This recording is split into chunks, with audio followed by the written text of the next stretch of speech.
Hi there. So it is another episode of Würfelcast, Hooray. episode 99. 99. Just like the Like Barbara show. Feldon? No, just like the show, like Brooklyn 99. So I can shout No. 99. Mine It's a was good also a show. reference to a show, but I think it probably went over your head. Yeah, I don't know that one. You watch some weird shows.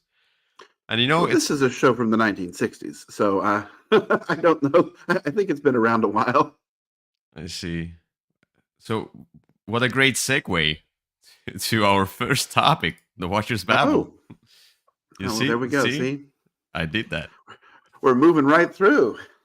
Oh, anyway, so tell me, tell me, have you watched Transformers 1? No. I have not watched Transformers 1. Um, What have you watched? lately, well, I don't know. I can fit Baldur's Gate into this, so I will. Uh, a show I watched recently that was quite enjoyable was a show called The Gentleman. Oh, yeah. I don't know what you'll find, but it's a Netflix show. There's a movie Yes. there's a movie that's by the same people but not connected really at all. Um, but basically, this person inherits his he's the second son. His father dies, and he unexpectedly inherits everything. And he learns that the father's estate, it's an old time English estate, and so it's incredibly unprofitable. And the way he's kept it afloat is he has some marijuana growers that have set up operations underneath his stable, and they have a large grow house, and they are producing and selling marijuana. And so he kind of goes into this world of high society because he was not expecting to inherit, and also drug dealing. And there's all kinds of misadventures that happen. That picture there with the chicken is in the first episode. His older brother is kind of a is this a drug addict and kind of crazy, and ends up making some people angry due to not paying debts and has to dress up like a chicken. But it sounds like a silly show, but it's actually serious, but it's humorous in sort of the way that everything plays out and kind of the misadventures he gets into. It's not what I would call a comedy. It's actually kind of a violent. There's Wait, wait a moment. Are you there? We have some glitches. That's fine. Sometimes it happens. Sometimes the internet doesn't work. Okay, so we'll wait for the Kyle to glitch out. well, you can proceed because that's what I have to talk about. I see. I see. Just some usual internet problems sometimes. Anyway, so I watched the. So I just stumbled upon a movie which is a second part of that. I don't know, series. I didn't know there was like I forgot about that one. I watched a first part. Well, I just watched it, the movie, and it ended somehow. I don't even remember if there was a cliffhanger, but I saw that there was a second part. I'm like, okay, I'm just gonna watch it then Okay. because I watched the first one. And that's Rebel Moon. Um, oh, it only shows part. Oh yeah, I see. Okay, so there should be part three, if there will ever be that, if they will fund that, because okay, so I know nothing about this series, or I don't know, is it based on the books or something like that? I don't know.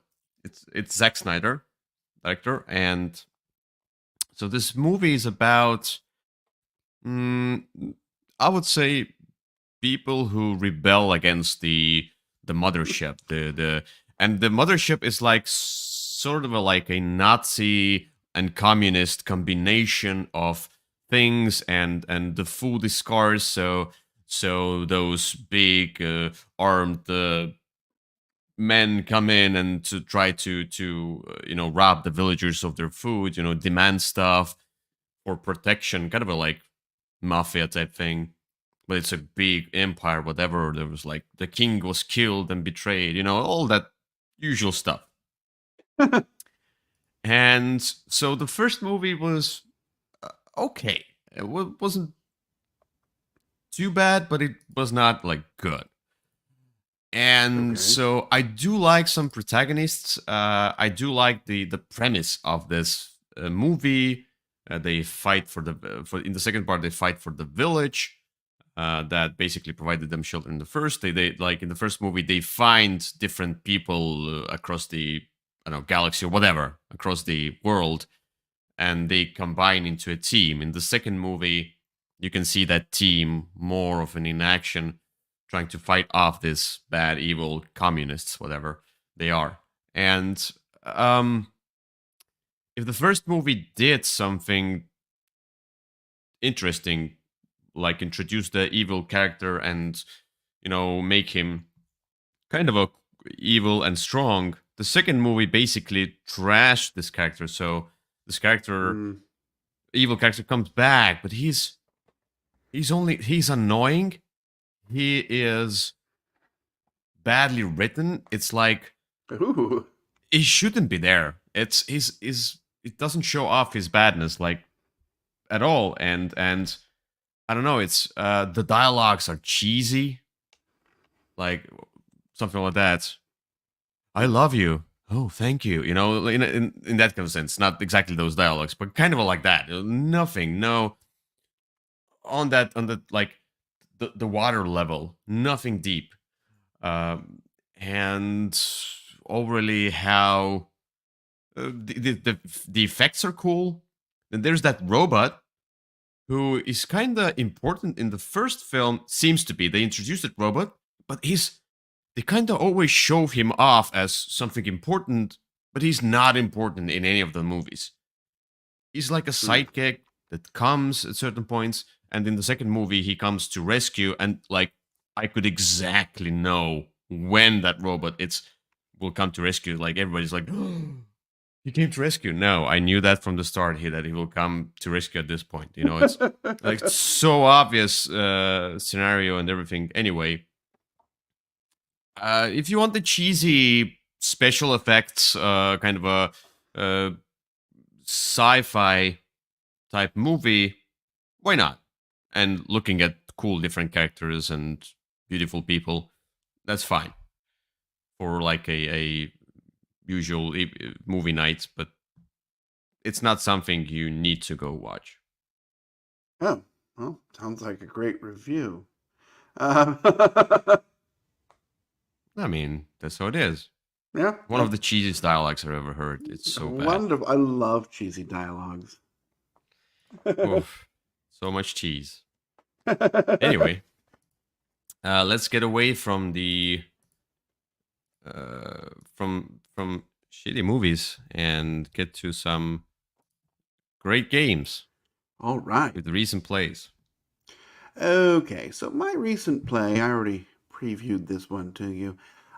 It was a game we talked about last year when we were talking about new releases at the Essen Game Fair. And it was one that you were interested in. And my reaction was, ugh, that looks terrible. Well, Okay. I have to say, I repent. The game is called Anunnaki. That's one N and then two N's. Um, and I finally gave in and got this one, mostly because I quite like the game designer. Um, Or you get all games anyway. no, Say that's that. not true. Okay. But I decided, I'm going to give it a try. And this is Okay. one of those rare occasions when something is an instant 10 out of 10 for me. This game is just so fascinatingly fun. Now there are a few, weird component choices and things like that, but it is a game, so you are some kind of an alien race and you are going around and doing stuff, right? Basically, that's what Yeah. it is. Um, But what the sort of the core piece of the game, and you have that picture down there in the bottom corner, is this star thing on your board, and that's the action selection mechanism.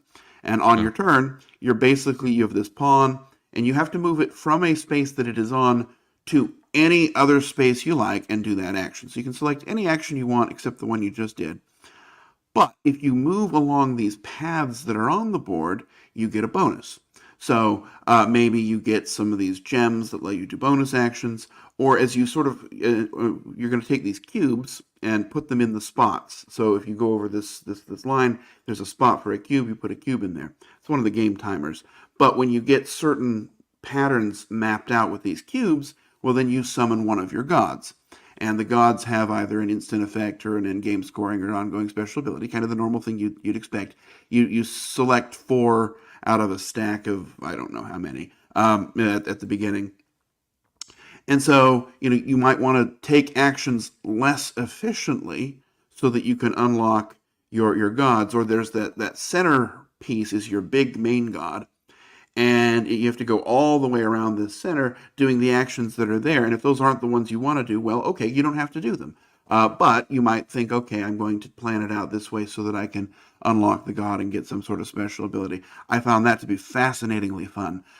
Turns are lightning fast. You're going to do one action, and you're going to you have the potential to do a bonus action and then also summon the god or fulfill the contract if you if you meet those requirements. The combat is kind of scythe-like, I guess I would say. Where you're going to select the card, or maybe Kemet-like. I don't really know where it falls in that spectrum, but you're selecting a card and adding that to certain bonuses that you can see. It's a really fast game. It doesn't look very fast. This is one of those games that looks like it's going to take all night, but it really isn't.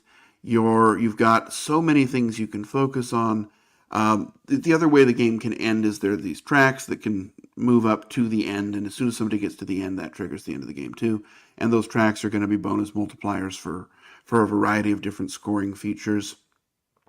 The version that I have has 6 different races, but I think the base one just comes with 4, but you can probably buy the other 2 separately. And they're all very different, but not, it's sort of, again, scythe-like in that there's a special power that defines what you're doing, but isn't so wild and crazy that if you wanted to ignore it, you would be a fool. For example, hmm I just really like this. I don't love how big it is in terms of the table space. I don't know that a table exists that could play with the 5-player version. Um, but it's a fast game. It's a very fun game. I love the action selection. I just really like almost everything about this. It was so very fun, and I can't stop thinking about it. So I know that it's great. I will say the solo version was a little on the you know where you spend. I like a solo game where you spend 90% of the time playing and then 10% of the time running whatever solo bot. It was more of 40-60 when I played it, and it was 40 in the wrong way. Uh, but hmm other than that, I mean, as a 2 or more player game, this is just fantastic. Right. Maybe I'll try someday. We'll see about Maybe you that. will. Maybe it's on my list of I mean, the games it I was would on like to your list, play. so well, it might be. True. I don't know why Anyway, it would be. I mean, it's hard to understand why someone has a list like that. yeah. Anyway, for my play, so yesterday my friends came over, Oh, and good. yeah, so basically it's a rare case when my old friends who we just sometimes comes together, we cook something, we eat, I introduce them to some board games. They're not gamers at all, and I usually introduce them to co-op games because it's easier to manage and it's easier for them to understand, so I can manage myself more, etc. So all of that. Uh, but sometimes like they would like to play more strategic games, and I want to show them, but it's sometimes a bit too much for them. And I think I lost you again, or not? No, you're here. You're here. Good. I'm Yeah, here. there was a I'm just glitch or listening. something. Yeah. No, I'm Anyway, just sitting here listening. so my friend told that he was introduced to some kind of a Dune game. I'm like, what Dune game? I don't know. Like, there is quite a few Dune games nowadays. Is there a lot of fighting or what is it? Like, it's with the cards. I'm like, oh, the Dune Imperium. Yeah, I showed the. And like, oh yeah, that one. And so I said, and he said that it was a bit too many rules overwhelming for him. He's not a gamer. That's like no, it's just not used to such games. And but I said like, if you manage to play the Imperium and you like that, let me show you Last Ruins of Arnak. And with the roles, the special leaders, Sure. because I mean like it's not such a big deal. So it was a bit. So we played like it took us a long time to play, but it was for the sake. I didn't want to rush them. They fought a lot, and They fought like a lot. no, they yeah, amongst themselves they were blocking each other all the time. Anyway, but Oh, they okay. no they also fought out their turns for a long Oh, time. But because it's just the thing is now that's fine with them. That's fine because for the first game, now when they played it through, they were like, oh, now we understand. Now we kind of good. They could not at first they could not grasp so many different choices, and there are quite a few choices you need to combo. If this concept is not familiar to you, like for example, it's not like just worker placement. Just put your meeple here, get the stuff. Yes, it is here as well, but then you have to pay with the card, and this card has a travel icon. Then, but there's some other info on the card. Can I use that now? No. If you pay it for the travel, you cannot use that card. No, there's some concepts which is totally fine. Do not play games, and it was a bit too overwhelming for them. But they've like when we played through, one guy he totally understood the game and he did a lot of combos and played really well, got a lot of points, and I could see them. They really enjoyed the game. They would love to play it again now, understanding the whole concept. mm, But they were constantly asking me for some rules, and there's quite a few iconography. There's not a lot of text, so it's like, what does this icon do on this item card? What does this one do? Explain me what does this card do? And that's how it took a long time to play the game because it constantly reminded them, explained them the cards and stuff. Which is again, sure. I was totally fine because it was our kind of a lazy evening. Just talking to each other, playing games. It was for that. So I'm not unsatisfied with the time. It took quite a few hours, but I don't care. Yeah. We all had Okay. fun. That's what most important. Sure. And yeah, and how eventually I could see throughout the game when quite like in round 3 or 4, I could totally see them starting to see the combos, starting Hmm. to you know understand how to combine stuff in a way that will give them more so they can move up the track. Now this track gives them bonus. Now it can explore with that extra compass and stuff. I and the spark in their eyes. Eventually, they were sitting there like usually like we have fun, we joke around, but it was one of the quietest games because they were constantly sitting and thinking and trying to figure out the combos, and I adore that because for them Hmm. it's like for them to look at the game and take it seriously. It's great. I love that. So I had a great time, and Great. Lost Ruins of Arnak is not a complex game. So for the other ones, I would not recommend introducing it to people who have never played games. So they have played games before. It's just a little bit too more complex. But it's not complex rules. It's just a lot of things going on at the same time. Right. The track That's there, fair. this there, that cards there, and yeah. So yeah, that was really great. I played it again. I love it. It's an amazing game. Amazing game. It is a good game. I do enjoy that game. All right. Let's get to the next one, which is crowdfunding. All right. Tell me more. Well, I am approaching a milestone in this topic, but I'm not quite there yet. I think 1,000 I games? still have. That's the one. Um,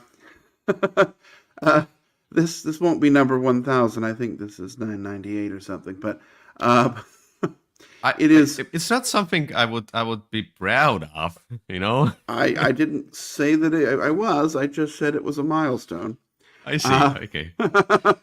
Kickstarter delivering mediocre games to you for 10 years now, or whatever it is.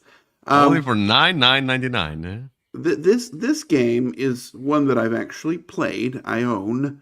It's just sort of it's a reprint and I think there's some small expansions for it. The game is Millennium Blades. It's on Kickstarter. I believe the name of the Kickstarter is something like Millennium Blades ... back again or something like that. Give us money. Well, I mean, it's been out of stock with them for a while. I think 2 L's and 2 N's. M-I-L-L. 2 N's. Mm-hmm. Blades. There you go. Oh, again. That one? Again. Yeah, that's the one. Mm-hmm. Millennium Blades again. So this is a game. The core game system here is actually really good. This is a sort of a real-time game that's supposed to simulate buying packs of cards and opening them. That was when it came out. It was the only one that really did that. Now there have been some others. There's a baby. Yu-Gi-Oh! Baby. Okay. Whatever. It's a weird game. You sort of are buying the cards for to play this collectible card game. And that's, on your turn, you're going to go through this very fun real-time phase where you'll be throwing around this money and buying the cards and trading with each other. Oh my God. And you're buying the packs, and then you open the pack, and you throw all the cards away, and then there's just one left that you really care about. So it's definitely got some winks and nods to it, but it's a really fun game. It's actually an interesting economic game as well, despite sort of the silly theme.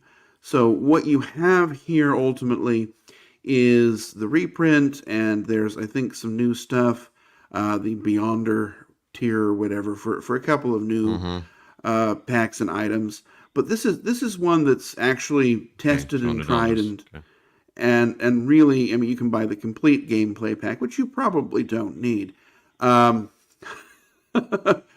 a second, what am I saying? But so you can have buy a fever? that What? if you want. I heard This is, something really wrong there. Not buying complete one. What? Yeah, so if you've already got it, you probably don't need to buy it again. Well, true. I know you did. No? Well, it's got new stuff. No, anyway, Okay, this is a good game. what you This did is a new chance to get it. It's been, I think, out of print for a while, so it's good to see it coming back. This company really tends to put a lot into 1 or 2 games, and some of them are great, and some of them aren't. And this is one that's great. So go take a look if you've ever heard about it. If you've ever wanted to try it, it's a good chance to get it. So this is a game that eventually I'm sure I want to try it at some point. The base game. I mean, like, at least like some version of that game. I want to try. This is not on my today's top 10 list, definitely, because this is an interesting theme. Now, I don't like the art. It's cheesy. There's a lot of cheese. There's a lot of cheese. Yeah, there really is. Dequis aplenty, full-ton suitcase. So no, that's Dex aplenty. Sure, when what? Dex. Dex. Card in a collector. Cardina collector. Cardina. What Cardina? Okay. Like card collector. She's Russian. Okay. Mori card man. Mm-hmm. Power creep. Okay, so Power creep's a robot. What else do we have here? Okay. There's card left field. What? So many. There's so many like parodies of like anime and comics and other games. Like there's a One Piece. There's a One Piece set. Is there? So you're gonna choose. Yeah, there is. I think it's called Shonen Leap. You Shonen, might not see it. just shonen manga. Okay, let's see. What's And here leap is instead of jump. Um, yeah, it's Counter Fate 3. Okay, I Roll mean, Sawyer. there's a lot because you're going to select a few of these packs to use each game, and there's like I don't know 80 of them now. Uh, Wait, so oh, it's definitely a game. I want to see One Piece now. You told me I want to see that. You- What? Sorry, I couldn't hear you. Oh, you're glitching out. No. Anyway, it's probably not here. Anyway, okay. Okay, while Kyle is glitching again. There's something with the internet. It sometimes happens. So while we wait for Kyle, honestly, I've not chosen anything for today's list because I looked through GameFound. There are some late pledges on GameFound. I'm like, okay, but maybe I thought we talked about some of them. I'm like, I just want to show you the active project. I looked through Kickstarter. I couldn't find anything interesting. So what I'm gonna do, I'm gonna pitch you an old thing that I already talked about a long time ago. I just Oh, want to no. say that you can still late pledge that game on GameFound. It was once my number one game of all time. So go and late pledge Cyclades Legendary Edition with all in whatever miniatures and stuff. I'm not gonna show it here. Just go to GameFound, find Cyclades, and just back it because Cyclades is amazing. And looking at the thing, I feel like they have streamlined some stuff. They have changed some stuff, which will make the game more modern in a game design way. And I think the art is better, and the quality will probably be better because the quality of the original. I hope the cards will be better quality because quality of the original, the miniatures of monsters were fine. The rest was but it wasn't the best quality of a game. Now I hope they will make it a great quality that will last better, so I don't have to sleeve. And yeah, just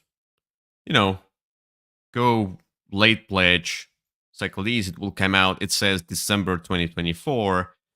Don't trust that. Probably Nope. May 2025 or something like that. But I'm fine waiting for or another year. 2026. No, I'm sure they're gonna be ready in 2025, somewhere in 2025. Anyway, that's it for the crowdfunding. Let's get back to. I want to say let's get back to board games, but we are there. Anyway, we have a topic Alright. called "Buy, Try, Goodbye." Okay. Well, I have 3 fantastic games for you that, at least according to your online presence, you have not played. So, the first is a classic. This is a game from years ago that, when it came out, was really quite exciting. It was the sequel to another game, and this game is called Altiplano. So, Altiplano is I a forgot game about that one. where you are. It was the sort of the follow-up to Orleans, Oh and my this God, one no. you are in South America and you're riding alpacas Yeah. around, and so you're going Yeah. to move your little worker, and there are ways to get him farther, and you're going to do the action of the space that you get to, and ultimately that action is normally going to involve taking some chips and putting them into a bag, which you will then later pull out and use for various actions. And so you're trying to customize the contents of this bag to get points in a variety of ways. Lots of fun. It had one expansion, but even just the base game of Altiplano is pretty good.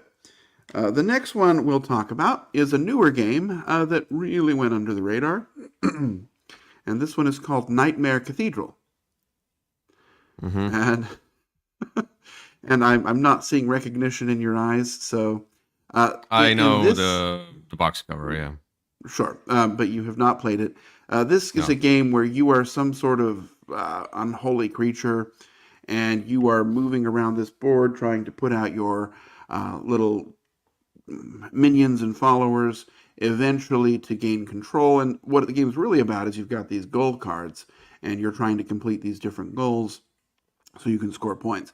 At about halfway through the game, you'll have gone through whatever a specific number of actions, and then the cathedral will be built, and these big monsters will come out, and then you're trying to get them to eat you so that you can have presence in their stomach. On this other board, it's kind of weird actually thematically, but because there's going to be sort of a majority scoring for this other board, and if you're able to manipulate it so that you're there more than anyone else, you'll get some bonus points for that, and you're still also trying to complete these cards. That's most of what the game is about, occupying and controlling certain areas at certain times and being efficient with that so that you can complete all of these mini gold cards that you have, action selection, that kind of game.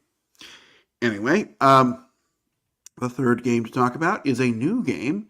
It is a game called Inventions, and it is a kind of a terrible title because it gets confused very easily with a bunch of other games. But You mean the newest one? That's the one, yes. And so in this game, you are representing the history of civilization, but not through conquest. It's through the sharing of ideas. And on your turn, you're going to be doing an action, and then you're trying to combine these chains of actions. And to have sort of more and more turns, you're trying to fill out a board with special technologies. You're trying to play cards and get the sort of prerequisites to unlock new technologies and then invent and innovate on other people's work, and you're just trying to make things work as well as you can on your turn so that it can be as powerful as possible. So there you go. 3 great games that you have not played. What say you? All right, so all 3 could be on my today's list.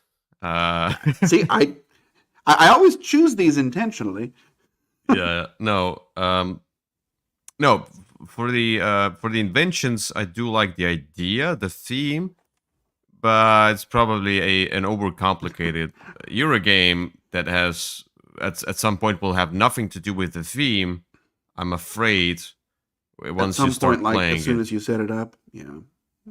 I don't know. I just usually when I look at those games, I like when you play a heavy Euro game, even if it's thematic, eventually you will get lost in mechanisms and thought process of how to manipulate the resources and stuff. So you will lose the theme. So when people say that heavy Euro games are thematic, I would say, hold my beer. Let's talk about that. I know they are thematic in a sense, but it's not. I'm tired of people You're not hearing a lot of arguing. You're not hearing a lot of argument from me. This is not all that thematic. Yeah, I know. I'm just saying that people will say, "Oh, they are really thematic," in a sense. But once you start playing, you'll get lost in mechanisms and not think about the theme. Like when I wanna play a thematic game, I wanna play a game where I feel like I'm in a theme. I feel like I'm doing decisions like the character in the game, like Nemesis, etc. This is theme. Anyway, Altiplano. So when it came out, I was an S, and when it came out, it's the Orleans 2.0 kind of a thing, just based on that. I did enjoy Orleans. Terrible artwork, theme non-existent. I don't care about the theme. Yet another medieval theme. But Altiplano, the back building, it's fine. But when I looked at it, so we were in the hotel. They played it next to me. I looked at this, and it felt even. Look, Orleans felt easier. Altiplano felt more heavier. And I don't know if I'm wrong. Okay, you're not. And it felt like they just try to implement the mechanism of back building with those chits and make it more complex for the sake of making it complex. So I'm not sure about that. So anyway, just a moment. Somebody's calling me. Is your dinner here? Oh, Wait. I'm not hearing you, but now I hear. So yeah, and the third one, Nightmare Cathedral, is I like the cover. I just like how it looks. So let's buy Nightmare Cathedral. Let's try hey. Inventions, and let's forget about Altiplano and say goodbye to it. All right, there we go. Okay, so that's it. Let me just quickly send a message that people will not bother me. Ah, one of those messages. Yeah, I hope it's a polite message. that's a polite one. Okay, this time. Okay, so I'm sorry. I'm back. So yeah, that's bye, try goodbye. You've heard me. I did. So let's get to the main topic of this list, which is top 10 games. Oops, that we should not try by goodbye. Top 10 games we will never play. So this topic came to my mind not based on the games that we will never play because they're out of print uh, or we cannot buy them or they're too expensive. It's not based on that. It's based on the games that we refuse to play because of our taste or whatever. It's like even if I could play it, you can bring the copy. I will never want to touch this game because of X or Y reason. And there will be quite a few games Mm-hmm. that Kyle might hold dear and near to his heart, and I refuse. Which will add spice to this video. Oh, I lost you again. Anyway, well, we wait for the Kyle. So I also chose so for my list, nothing is in particular order. So I just have 10 games. It doesn't matter if it's number 10 or number 1. I just could not put them in a particular order because I don't know. It's like I never want to play it more. No, it's like it's just 10 games I never want to play. And I also tried to choose games of different probably designers or genres or schools or whatever, like not just, 10 Stefan Feld games, I just try to choose different kind of games in a sense. Fair enough. Yeah, this is a hard list for me because there's really not a game I won't play. Um, there are some that I probably never really never will. Um, but I don't really have a list of things I don't want to try because I'm very easy to convince to play just about anything. True. But there's still some games that you might not want to, touch, like Anunnaki. Well, You but didn't then I want to. did, and I liked it. So I mean, it's not a definitive list where the things I'm stating right now I will never play, but maybe in 5 years something might change. I will play them, but for now, my stand is that I don't want to play them at all or try them. sounds like green eggs and ham. Um, We'll see about that. okay. Anyway, let's get to number 10. All right.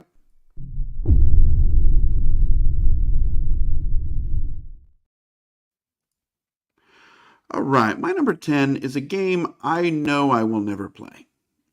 This is a game I actually wouldn't mind playing it, but I just know because of what it is, because of what it's based on, because of what it requires, I will never play it. And that game is The Virgin Queen. Okay. This is it's supposed to be a re-implementation or a child or a successor to one of my favorite games, which was Here I Stand. But this is a huge, long, complicated six-player war game, kind of with a Twilight Struggle type engine. And it's one of those games that I know would require 5 other people who know how to play it, who want to play it, who have read the rules, who are willing to commit to something that is going to take all night and probably the next day. This is just a game I know that I will never get to the table. I have a copy. I've opened it, and I saw what it was, and I put it back away again, saying, "Nah, this is just one I cannot. I do not know that the people exist who want to play this game. And honestly, if I found those people, we'd probably play Here I Stand." So this is a game. It's about the All right. Elizabethan era, and you've got a bunch of different sides working against each other for control of the world. But I'm just never going to get it played. Look, you lost me at title, and then I looked at the pictures, and I didn't listen. I think you said. I didn't hear a thing you said. No. Well, Ooh, we this have is not a some. game. This is not a game I have a lot of love for since I've not played it. Yeah. Yeah. Okay, that's fine. For my number 10, and before that, so I looked through a lot of classics that I skipped for one or another reason. I could make a list of many games that I will never play, most likely. And one thing I excluded is campaign games, because campaign games are the ones that I will probably never play because it's just too much involvement. But if the situation changes and I'll be able to play one game constantly many times as a campaign. So that's why I didn't put any campaign games on my list. So Okay. they are a bit more, there is some possibility, some very slight, very narrow possibility. But for these games, I just refuse to play them. My number 10, and I said in no particular order, so it doesn't matter if it's do I want it more or less, whatever. First one I want to show you off is Trajan. Look, I like Trajan. Stefan Feld. Do I need to emphasize? And is it ugly? Yes. Is it a bunch of Yes. mechanisms just thrown in together like a kitchen sink? And nothing is. I looked at this game, so nothing is thematic. Nothing makes kind of sense. It just works. Okay. Yeah. Paint on the wall also works. I don't want to look at the paint on the wall. Well, don't paint your house looking like this. This is not my True. favorite Stefan Feld game, but it's definitely a well-regarded one. Yeah, this is some like I tried to choose the ones that are very popular ones. So this Trajan, somebody says Trajan is one of the masterpieces of Stefan Feld, alongside the Class of Burgundy, etc. But this one is not something I will ever play because no, I don't want to play such games at all. No. Hmm. Actually, now that you mention it, I kind of want to play it again. Uh, You see, I'll make you play all of them. All right, let's get to number 9. All right.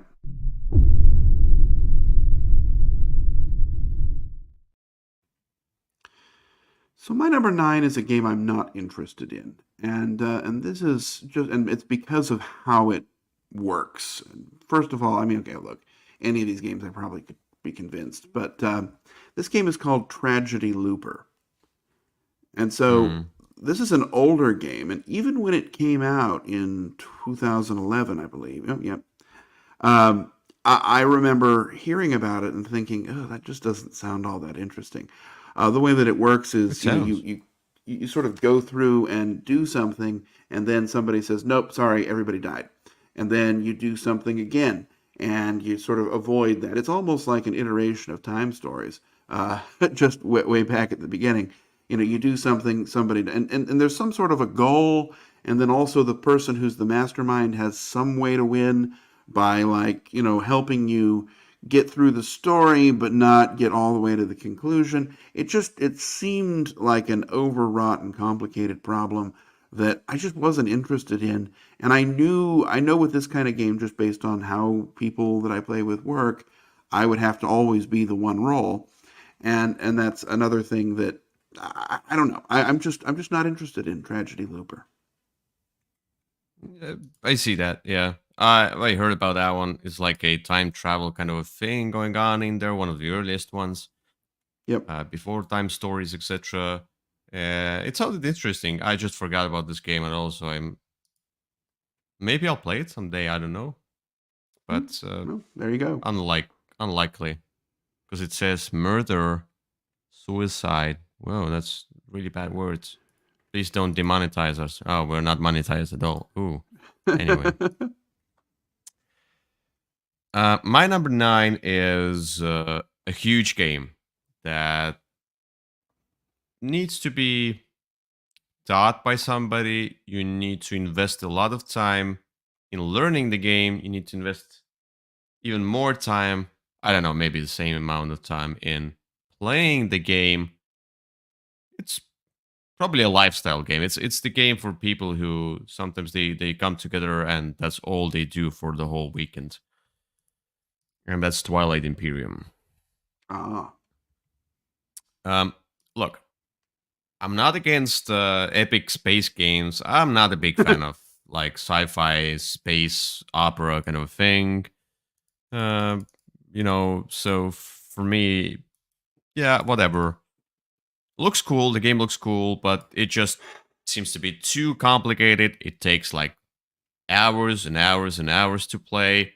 As like I watched this game being played every board game camp in Estonia when I went to those camps. I watched it being played all the time because that was the only way they could all come together and play it. But That's true. that's all they played kind of there. Like it was like 2 days straight. They like, we're gonna go to sleep, we're gonna come back and finish the game. Like, no, it shouldn't be like that. The game should be an evening, few hours. Yeah.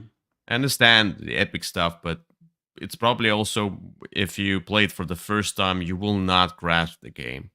I'm sure it's just you need more time with the game. Yeah.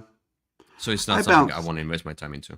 Never. I bounced off this one pretty hard. I was really ready for this to be amazing, and I've never had an amazing version of it.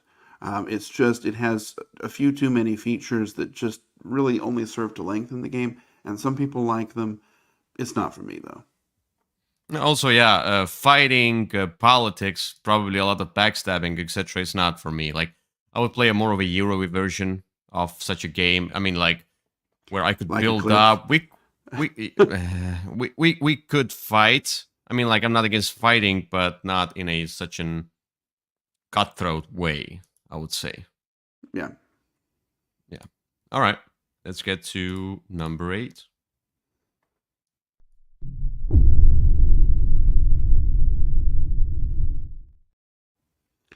All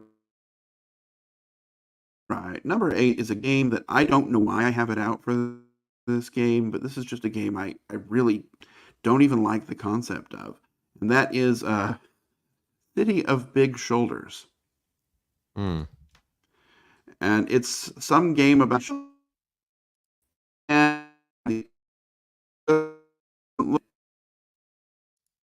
Wait, we lost you again. Yeah.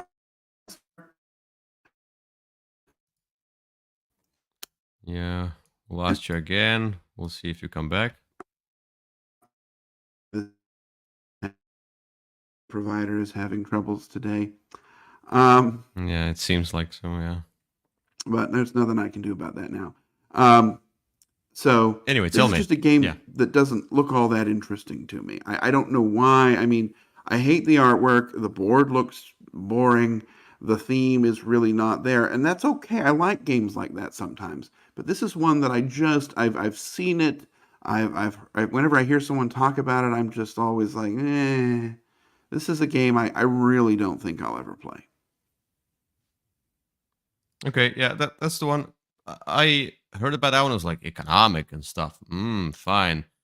But then I look at the game itself. It's I don't know. I like some kind of a probably like auctions and stocks and stuff. I'm not sure. Maybe I'll play it someday. But it seems to be very complicated. Is it 18xx 18xx like? It's well, I don't know because I haven't played it, but it doesn't look like it is because it doesn't look like there are any trains or a map. But it's just I don't know. This is Come a on, game it's a that stock. Yeah, kind of. Anyway, well, just because it has stocks doesn't mean it's going to be I mean, Stockpile is not an 18xx game. Um, oh, it is. It's my version of 18xx game. Yeah. Okay. Anyway, there you go. I don't have much to say about it because I don't think I'll ever play it. So Yeah, got it. my number 8 is a green game. I needed to choose something green for this list. The game that has a lot of math, and as far as I heard from actual people, like from my friends who were playing the game, that you need calculators for that game, and Ooh. that's Power Grid. This game looks ugly. The theme is like I could care less. Paper money. I Yeah. don't understand the whole craze about this. Maybe it was the craze in 2004 when it came out. Nowadays, I'm sure there are better economic games where you can also connect stuff, like for example, Brass Birmingham. You know, they can be better games. I'm sure of it. I've never played it. I watched it several times. I watched it being played. I know some people who love it. Uh, eh, yeah, maybe nowadays they like it for nostalgic reason, but Yeah. not my style of game at all. I will never play it. The classic that I will never touch. So I remember when I discovered this game, it was revelatory. There were pieces of this game that were just the most fantastic thing I had ever experienced in board I games. could see Now, that. a lot of them have been surpassed by others. I think this game may have already had its time in the sun. There are some issues that kind of come out on repeat plays, but there were, I mean, the sort of the supply and demand mechanisms in the game were just so amazing. The way everything worked together. This was the auction game I would play, and Hmm. I. I actually really like this game, or I really liked this game. I have not played it in a long time, but I mean, this was a big step in me in my sort of evolution as a board gamer. That's fine. You discovered it when it was still green, and it's Yes. green.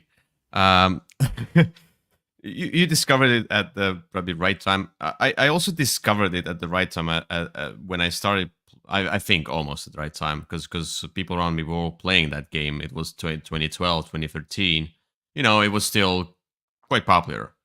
But at that time, I wanted to have beautiful games and none of that real life math and real work and auctions and stuff. I wanted to have some theme and stuff, so I played something else like Arkham Horror or Cyclades, whatever. That was my These were my first games over there. So I eventually never did go to when I started playing more Euro games. I eventually did not go back to those classics, and I never played them, and don't want to. It just I don't want a lot of math in my during my board game night. Well, there definitely Anyway, is that. yeah, might be a good So, game, not for me. yeah, but again, I don't know that I would say you have to go back and try that one because it inspired a lot of things that I think have done things better. I'm sure. Yeah. All right, let's get to number 7.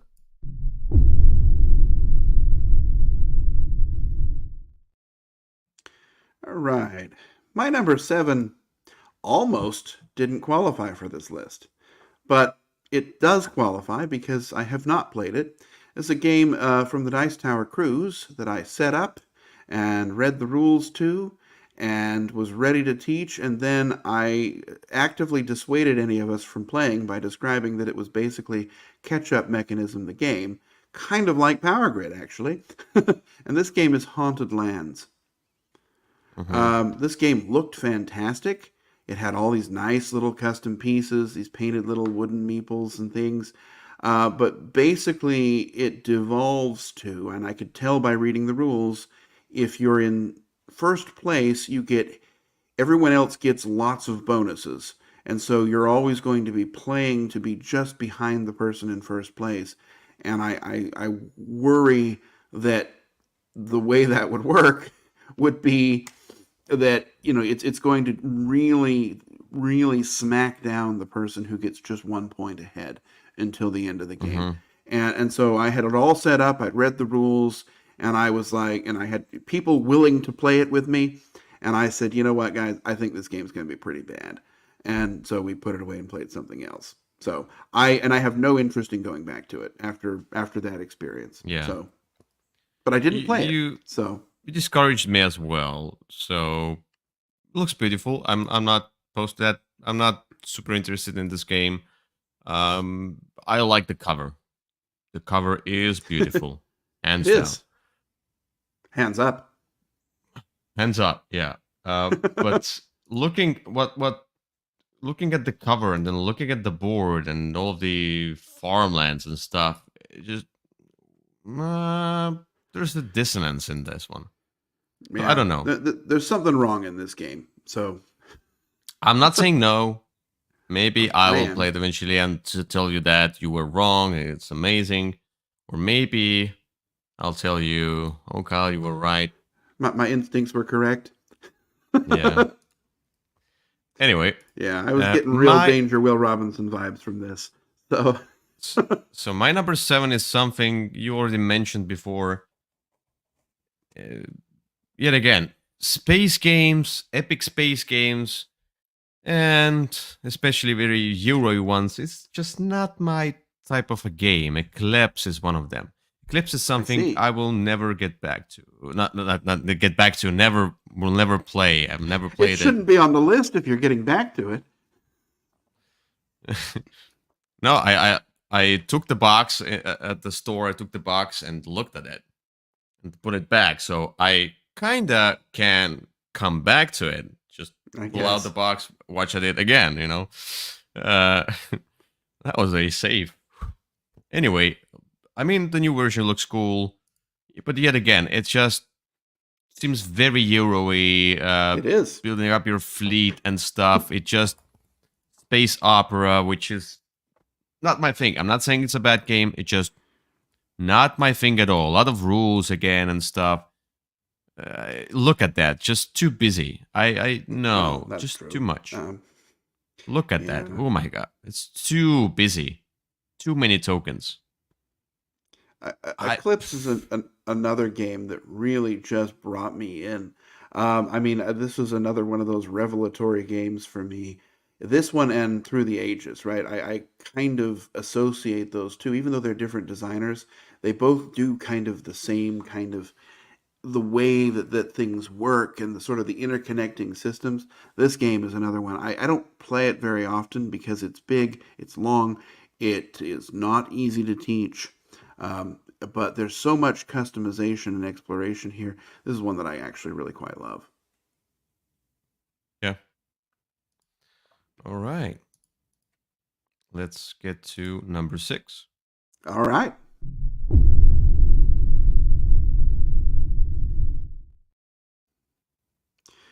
Okay, number 6 for me, this is one that you had actually even mentioned to me as an example of something that could be on my list, and indeed it is the new Time Stories set, this Revolution or this Hadal or something about, I think it's Those Revolution. are revolutions, yeah. Yeah.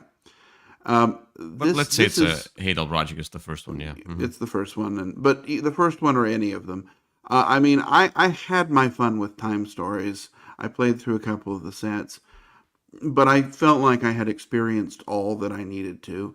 And when people have described this new version, this sort of Revolution version to me, as basically trying to fix some of the issues with the first one, I'm just not interested in it. I moved on.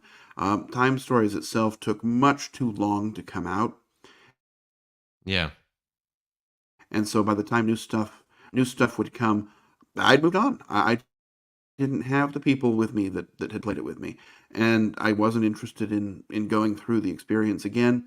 And so when this new version came out, I, I had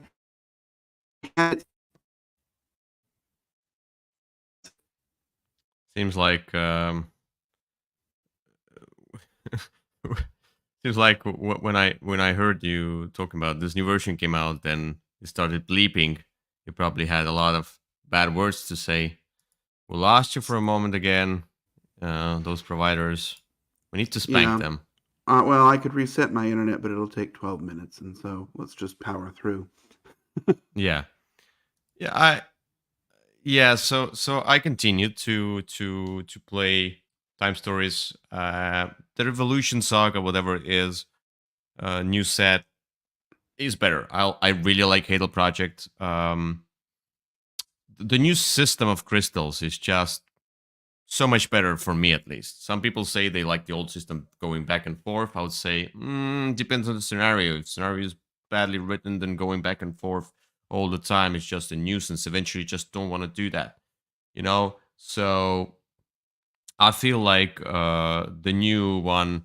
So in Halo Project, we never died. So we rushed through the whole thing, you know, in kind of one go. And it was a lot of fun because we could experience the story without interrupting, you know, without the pause. Yeah. And there were even two phases, etc. So, and then there's like, there's the experience box where you can, in between the scenarios, you could like, you could get the injuries during the scenario and then you mark down the injuries like RPG stuff, or it will affect your next game. You can get experience, so you can buy new stuff. It will affect your next. Great implementation of that. But if there would be a scenario that would come out every 2 months, let's say at least, sure. But coming once a year or 2 years, that's just. I mean, I sold my like when you play through the scenario, you can just sell the scenario, but you can keep the experience box. I sold my experience box eventually because I'm like, while waiting for the next scenario, it's gonna be 1.5 years, and then I've forgot about everything Yeah. that's in that experience box. Whatever. It's like just there's no use for it if we only had 3 scenarios so far. The Midsummer Night, the mansion one, the haunted whatever mansion one, I liked it. It had some new mechanisms. So I would encourage people to try one of those, not the Midsummer Night. I would encourage people to try Halo Project or the Haunted Mansion one, whatever it was. The Damien, I don't know, the Yeah. mansion. Okay. Yeah. Yeah, I So won't be one of those if you people. can, and it's faster, a little bit faster than the original time stories. But anyway, yeah, I can totally see people just after the this is a blue cycle, after the white cycle, be discouraged to even try the new version. I could Yep. totally see that. I powered through, you know, I had highs and lows with that, but I'm just interested sometimes in such All right. games where I just go through the story. Yeah. Okay. My number 6 is not anything near time stories. It's a more um, it's a more real theme where Okay. you do something with the cows and horses and cowboys, and I just don't care. Great Western Trail. I just don't Ooh. care. Yeah, everybody says, Sometimes you can do "Ooh, stuff such a with great sheep. game." Oh yeah, that's all I want. So a Euro game from Alexander Pfister. His smaller games, I enjoyed Cloud Age. I think was that one. Cloud Age, yes. Because it was easier. But looking at that one, it's complicated. It's very Euro. It's just German school of Euro game. Dry stuff and dry Austria. stuff. Uh, uh, like Austria. It's I don't know. It just doesn't interest me. Farming and stuff and There's no farming. moving around the board. I mean, the theme kind of like the cattle. There's no farming. You're just transporting cows. Whatever you do with farming adjacent stuff, I don't care about that at all. There's no farming in this game. I will never play this game, even farming or not. even I guess there is farming in the Argentina one. You see, I will never play Argentina as well. What about New Anyway, Zealand? Well, this is one of my. This is in my top 10. I don't remember where it was last time, but this is one of my absolute favorite games, and I think it's sure. fantastic. And I love all 3 versions. Although I think probably the New Zealand one is the best. Look, it's one of the classics. modern classics, but the one that I will never touch because who cares about this game? We should have a day when we play all three back to back to back. Hmm? Maybe I'll do that with You, Victor instead. you and your imaginary friend? Yeah, sure. Well, You can do I that could without convince me. I could convince some people to do that. Um, Hmm. Some named Victor or something like that. Okay, well, a lot of people like these games actually, so I fine. think that I'd have an easier time with that than the Virgin Queen. That's for sure. Uh, Let's go to number 5 then. yeah.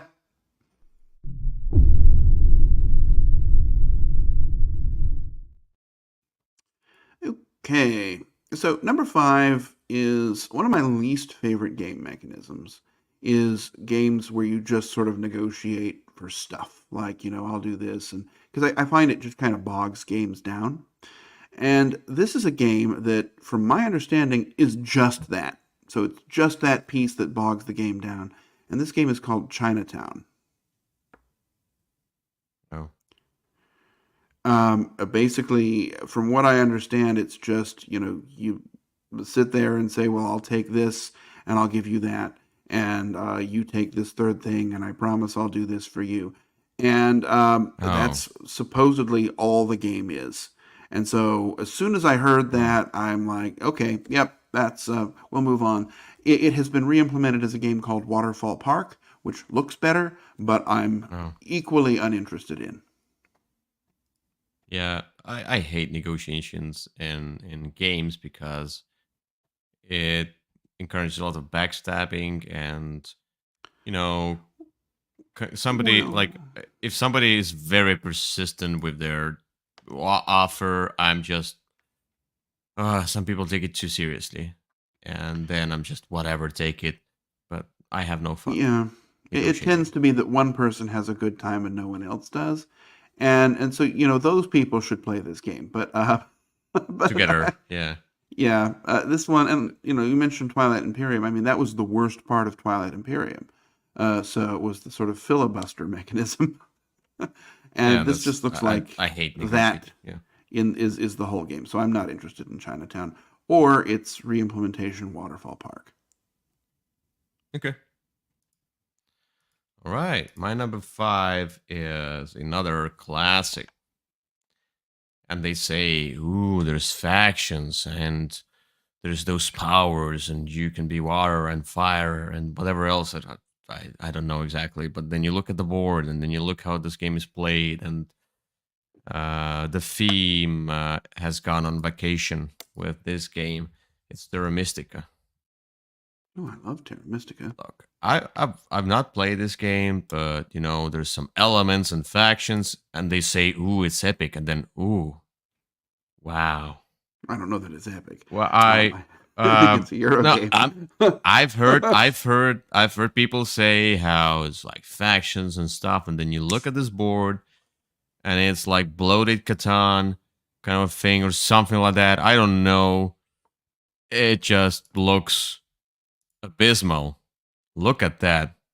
Just colors, just plain colors, and some buildings. Like you are factions, and then whatever standard Eurogame building you have, that kind of a church-like building. You know, it's always Yeah, there. It's like it's the placeholder for those building miniatures and stuff, or building meeples and the small it's a houses. It trading just house. they could not make it more generic in component section, and it came out 2012, something like that, already when quite a few games did a lot of good production. uh, it just sounds boring, and I Yeah. don't care. Well, and I mean, I love myself some Terra Mystica. The thing I think is funny about this series, because there's three games in the series now, right? They start with this sort of that kind of bland, colory board, and then they went to space with Gaia Project, which is 95% the same, just in space. And then they went back to almost exactly the same board with Age of Innovations. I mean, if you took Age of Innovations and put it next to Terra Mystica, you'd be hard pressed to tell the difference. So they're selling the same game 3 times just to grab some They money. sold it to me 4 times because there was Look. the big box where it promised to have a storage solution, and I was like, "Ooh, I'll buy that." It has all the expansions and a convenient storage solution.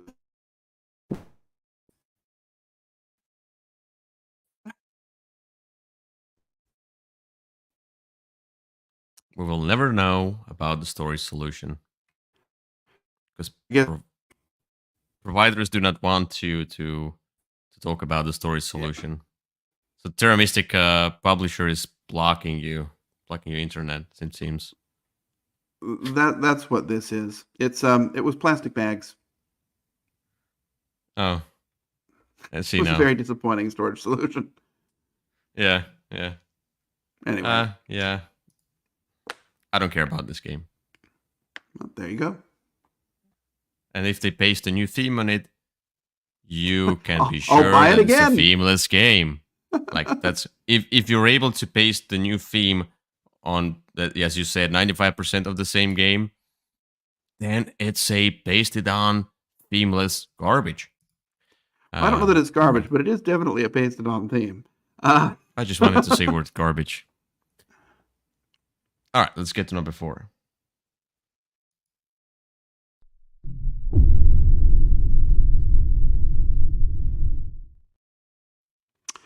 All right, my number 4 is a game that I know I will never play, even though I would like to. This game is called The King. What? Uh, They just don't want us to finish the list, it seems. Yeah, I'm about ready to vote this. The game. Are you here? Still. Well, why don't you go ahead and I'll talk about mine later. I hear you now. Oh, okay. All right. My game is called The King's Dilemma. And in The King's Dilemma, you're these various factions and you're making decisions and trying to influence this king and try to get your own sort of ideas. And from what I understand, there's these envelopes that you'll open throughout the game. I just know I'll never play it because it's the only campaign game on my list, but it's a campaign game where you'd need at least 3 people, and you'd have to sort of play with those same people for many games and really get in and role play the roles of these various characters. I've heard the story's good, but I don't think there's really much game there. I think it's more experience than game. And I just know it's an experience I won't end up having. I'm not going to buy it, and I don't know who I'd play it with. All right. Yeah, I remember that one. I thought about that one. There's also Queen's Dilemma, something like that. That would come out. But I don't know. It just eventually I didn't care about this game anymore. Probably because of the campaign stuff, or I don't know. It sounded like less of a game, more of a concept or something like that. I don't know. Whatever. Exactly. Oh, I forgot to put the number down. Anyway, my number 4 is a classic that people would say, "How? Why? Have you never played that one? How is it possible?" It is, guys.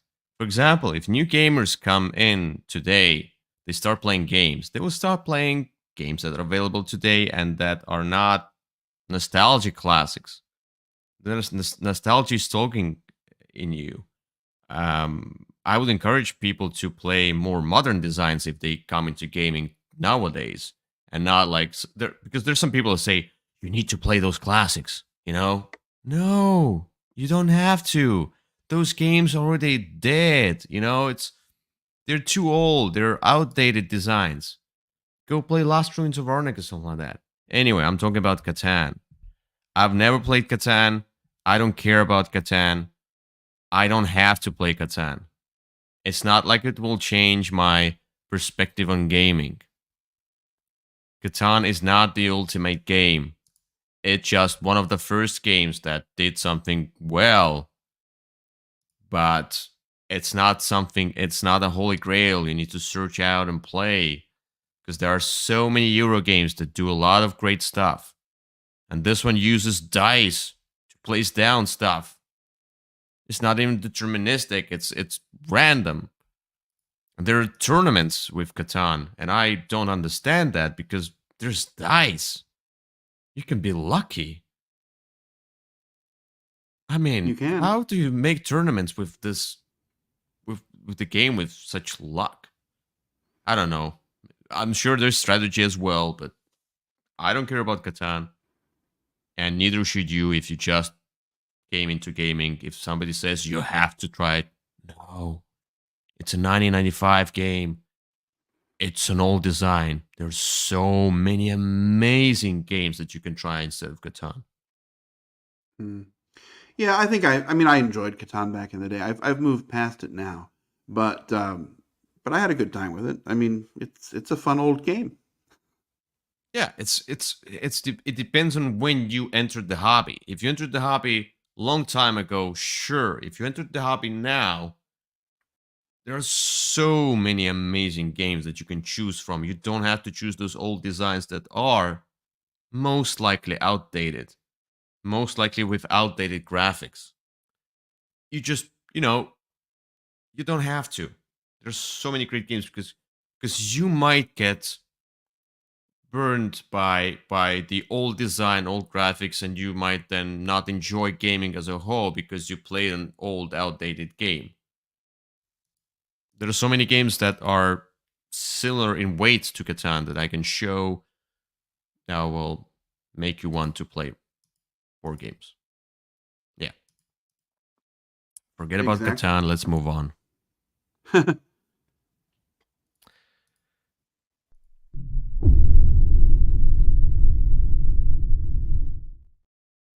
All right, my number 3, a game I also know I'll never play, and I'm not all that interested in it. I've heard good things about it, but it's just not going to be for me, at least unless somebody begs me. And that game is This War of Mine. I'm begging Now, you. No, oh, I'm not.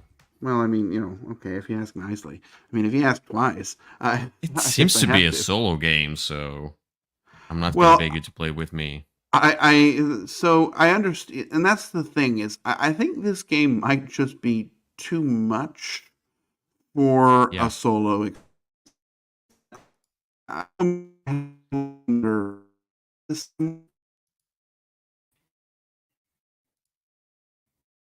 Okay. And It might be too much for a solo experience, you said probably. it is. Let's wait for I'm Kyle about to give to up come if back. this happens again. I think we might just have to push through the list because I've got to go restart my router, but that'll take forever.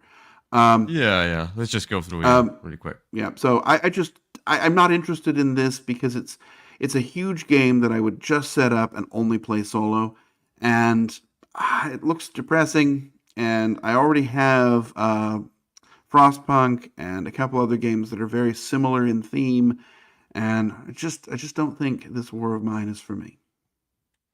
I had it. It is as soon as it is a solo game. I read through the rules. I never played it. I had it, but could never play it. Dark theme, lots of rules, lots of questions, and playing it with several people. As understood, you kind of make one particular decisions to get. It's not like you are separate, totally separate entities, stuff like that. You kind of decide on one thing together, which is like, okay, sure, we can play a 2-player, but it seemed to be a solo game. Yeah, in a sense. All right.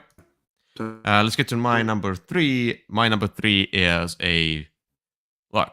If I say Uwe Rosenberg, if I say farming, if I say Clemens Franz, and I combine it into a classic called Agricola, do you want to play it? Let's say a revised edition. You want to play it it's the same probably. game. I didn't hear you. You want to play it probably, but I don't. I don't care about farming. Clemens Franz, I don't like his artwork. Uwe Rosenberg does those things. I played Caverna. I didn't enjoy Caverna that much. I could see it's a good game. This one is probably also a good game at the time it came out. It's probably this kind of a classic. Has a lot of nostalgia for people. I don't care about Agricola. I've never played it, and I never will. It just not my type of game. I could totally see that just from glancing all over the board, or seeing Clemens Franz as artist. Yeah. I mean, look, I love the game. I love Agricola. The new edition is just the same as the old edition. It's just slightly revised. Sure. But I kind of have moved past Agricola, I think, though. I did not end up buying the big box new version. I mean, when it came out, it was another one of those revelatory games for me. But I'm not sure. This. Okay. Anyway, let's get to number 2.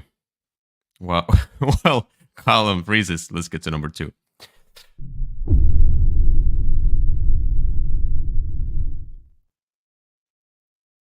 Okay, so Kyle is back for number 2. I am back for number 2. That's not what I wanted to say. I'm sorry. All right, let's just rush through this because I don't know. This is just going to keep happening.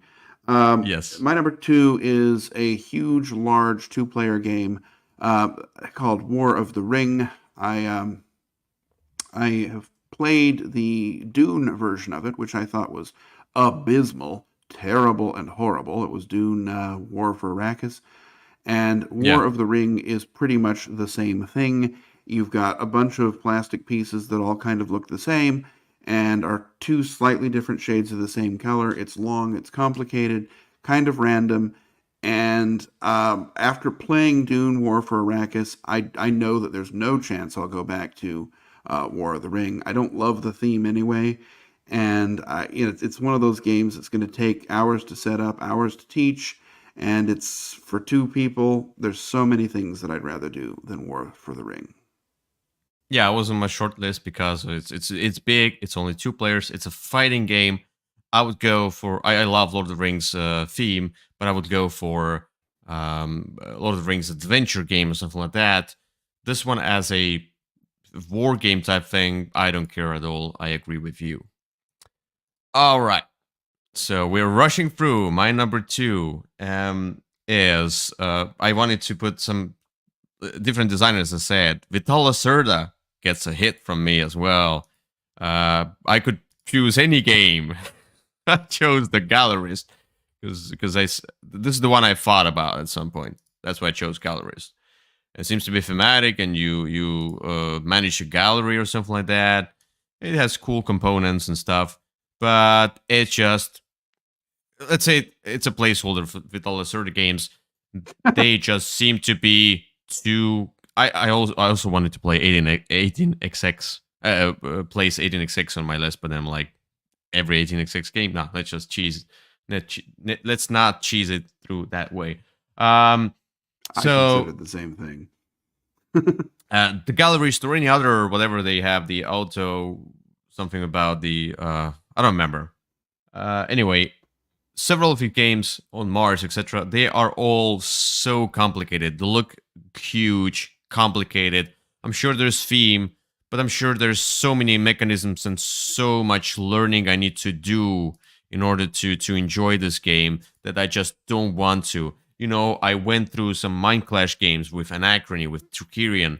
There are also a lot of game mechanisms, but they seem to be more logical. They seem to be a bit more thematic when I looked at the Gallerist when I was in Essen as well. So I realized that it's just the same, like mechanism upon mechanism for the sake of complicating the game without the outcome that I would like to have from the experience. Yeah, I mean, the Gallerist is one of the better ones. If you had put Weather Machine on there, I would absolutely agree with you because that thing's terrible. I heard about Weather Machine, so I didn't put it on the list because I heard it's a horrible game anyway. So. Mm-hmm. Yeah, I mean, look, I like these games other than Weather Machine. That's fine. That's fine. I'm just not into that heavy stuff. All right. All right. Let's get to final number 1. Let's hope the internet will not fail us.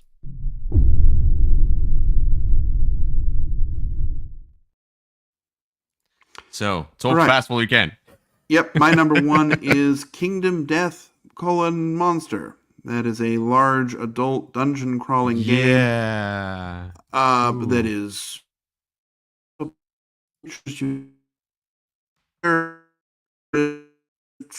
and I'm not interested in it. All I heard is like it's Kingdom Death and I'm not interested. That's all I heard about this game. But yeah, anyway, while Kyle unfreezes, this one I forgot about that one. It could totally be on my list. Yeah, it's just a lot of weird stuff, nudity, and you chop off some inappropriate parts from the lion or something like that. That's what I heard. I know you do punch the lion's penis off. That's the one thing I know about the game. But I mean, just looking at it, it looks really bad. I'm not interested. It seems to be huge. It's one. It is huge. And I think that like there's a whole bunch of like stuff that's from a Kickstarter from decades ago that still hasn't come, and it just looks like a rules soup. And there are many other dungeon crawly boss battler games that are so much more interesting to me than this that I'm just not even going to open the box. Yeah, that's fine. Totally would be on my list. I forgot about that one at all. I don't think anybody's talking about this game at all. Well, it has its fans. True. Somewhere in the closet or basement. No. Anyway, my number 1 is something. Now I hope Kyle freezes because he will not be able to respond to me. Because I'm gonna strike a dear and near to his heart. That's Twilight Struggle. Look, just it's simple. It looks really bad. I don't care about the theme. I don't care about the war and fighting over countries and stuff, manipulating with the cards, etc. None of the mechanisms I would like, and this back and forth, I don't know how it's called. I played a few other games of that same mechanism, just going back and forth with getting the influence on that region, and then somebody takes it over, etc. I just don't enjoy these conflict-based games, especially war-themed, real war-themed, or this is Cold War, okay, but still, USSR and whatever. And it looks bad. So all of this package just not for me. And it's definitely for me, right? This is one of my very, very favorite games. I will say this is not a game for everybody. And, any game you have to play through once before you'll know how to play might not be the most welcoming. But it's definitely one that I absolutely love. And when I can find someone to play it with.